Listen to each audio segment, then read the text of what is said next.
The issue of climate change is not new.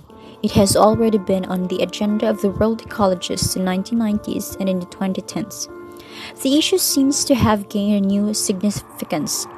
The phenomenon is traditionally defined as a process strongly affecting the water resources management as well as the flood frequency of the extreme events, and is clearly affecting the environment, people's health, and even some of the economic processes.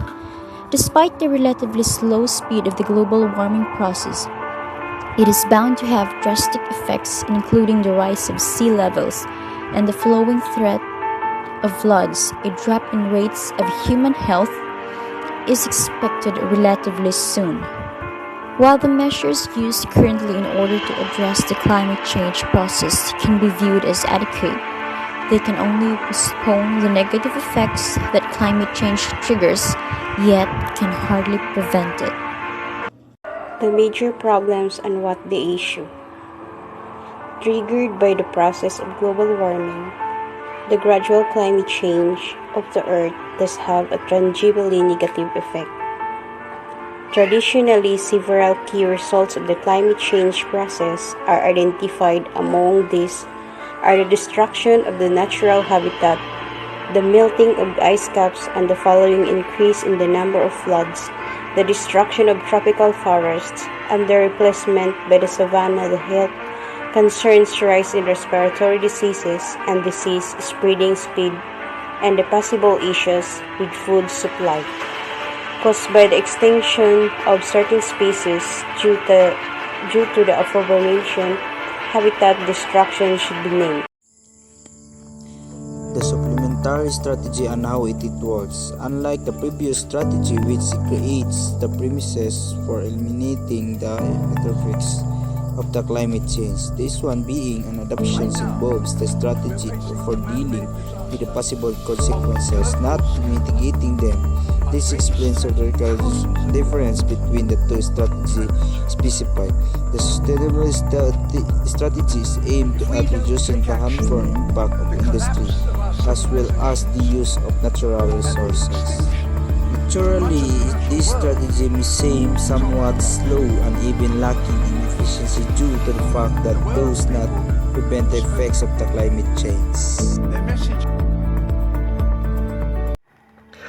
The benefit and flow of the key strategy.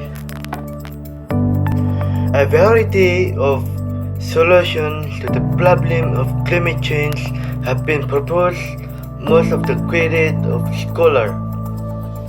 The existing solutions to the problem can be divided into two categories: mitigation and adaptation. Reforestation, one of the most plausible mitigation measures, should be seen as a feasible option for restoring the natural harmony. The reforestation as opposed of the deforestation that assumes of the current woodland and forest are depleted and that new forests and woodlands are planted to replace them.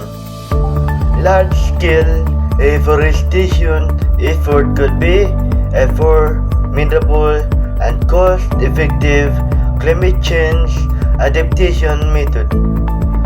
Of the two, the true regeneration may be counterproductive in some situations, particularly in boreal regions, where over a warming and however, as a general strategy, restoring the forest resources appears to be a legitimate answer to the climate change issue.